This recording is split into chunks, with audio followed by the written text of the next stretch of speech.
What a year it's been. Oh, I've missed quite a few, I know. I've had a pretty busy year, but of all of the movies I have seen, guys, this is my top 10 movies of 2018. Let's start as we mean to go on with number 10, which is... Now, this is a movie that sort of divided people after it's come out, really. I don't know why a lot of people didn't see this movie. Not only in Hollywood is it an original concept, but I think it was done really well. Yeah, there was some flaws in it, but there's also some performances in it that are really amazing. Jodie Foster was amazing. Dave Bautista, yet again, showing he doesn't just have to be Drax the Destroyer. This movie, for me, was a real surprise, and I cannot wait to get the Blu-ray of it, because I need to see it again. It was a fantastic movie, and if you haven't seen it, don't listen to the critics, because genuinely it is one of the most original films of the year. Number 9, anyone? Yes, this is the last movie review I did of the year, and this is number 9 on my list because it is the biggest surprise of the year. This is the rise again of DC, and as of the making of this video, this is about to break the $1 billion mark.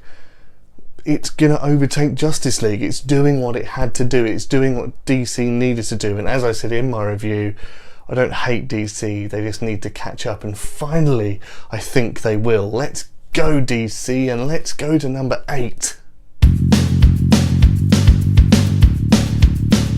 I love a true story, me, I really do, and this is a story that is very much just an American story, and the last time I watched that was Foxcatcher, and that didn't go too well until I researched it. I researched it a little bit, and honestly, this movie was just absolutely amazing. It came out very early in the year, around February.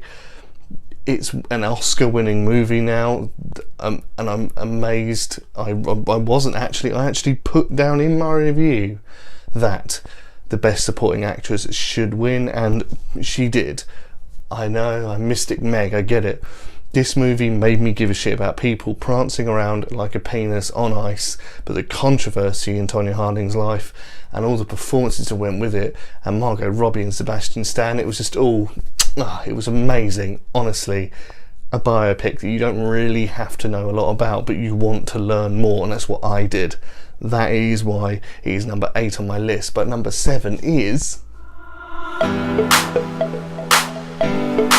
Now, this movie is a movie that I am still confused as to why it is on most people's worst movie of the year list. Yes, it came out not that long after one of the worst Star Wars movies of all time, but this is a great swashbuckling space movie with some really great character acting in it. And Emilia Clarke, I think I've ticked every box, don't you think? The first Ant-Man was a revelation. It is one of my favourite movies in the MCU, and they just bashed it out again with a sequel, because this is Marvel. Of course they can bash out sequels. It's what they do. Honestly, this one is just as funny, just as entertaining. Some parts are even better, especially the introduction of my future wife Evangeline Lilly as the Wasp. This movie for me, just one of the best MCU movies ever. I can't hate it. The Blu-ray I had perched for a while on my Welsh dresser downstairs. I had to have it on there. It was a trophy for me for a long time. This is one of the most entertaining movies of the year, hands down. It's not number 1 though. Number 5 is...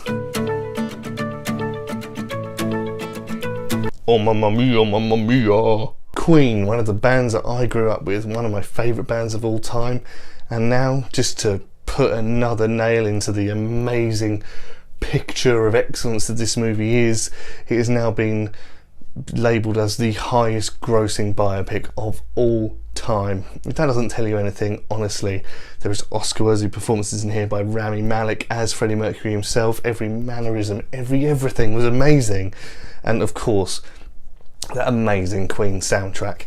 Yes, there's a lot of time jumps and things, and some of the songs didn't come out when blah blah blah blah blah, but still a perfect movie, honestly.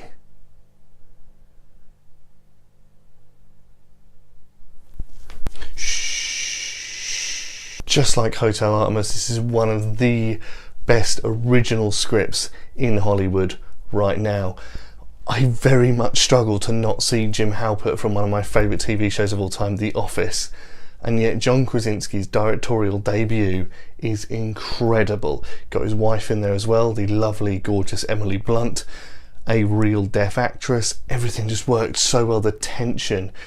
And honestly, the only time I've ever been in a cinema where there was no concessions being eaten, it was just completely silent, because the movie naturally demands that silence with the tension in the room. It is just absolutely amazing. Honestly, I've watched that movie a couple of times since, and it's still absolutely incredible. But it's not as incredible as the next three movies. So at number 3 is... When it comes to comic book movies, none look and feel as original as this one. Spider-Man Into the Spider-Verse has all that excellent cell shading look about a comic book. It's written extremely well. Miles Morales is one of the most underrated Spider-Men out there, yet this is the perfect way to tell that story. It didn't need a live action version. They may do in the future, who knows, but this is perfect, especially when you've got cameos from people like Nicolas Cage in your movie. This movie is perfection. I loved every single wonderful coloured shade of this movie. Honestly, it was like an orgasm for the eyes. Blah.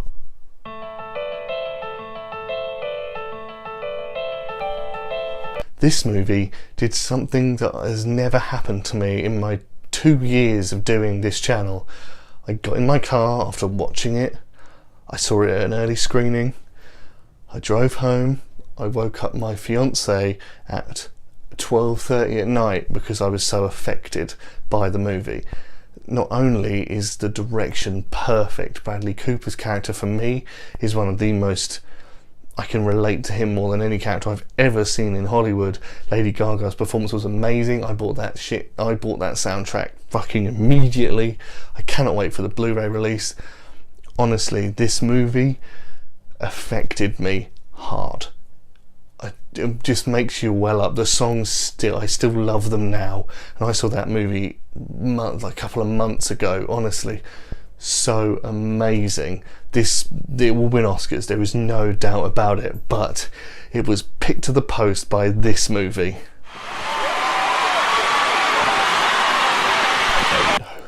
There's no need to explain why you were the best movie of the year. No. No dear, we don't need to, do we? They all know why. So there you have it, guys. There is my top 10 best movies of 2018. If you have seen any of these, or if you've got your own top 10, please let me know in the comments. I'd love to know, and we can have a good old chinwag about it. And before you go, guys, please don't forget to like, comment, share, just tell your friends, please subscribe. It would really make my day and my new year if you did. And until next time, guys, and until the new year, this is your friendly neighbourhood ginger guy saying, Ginge out.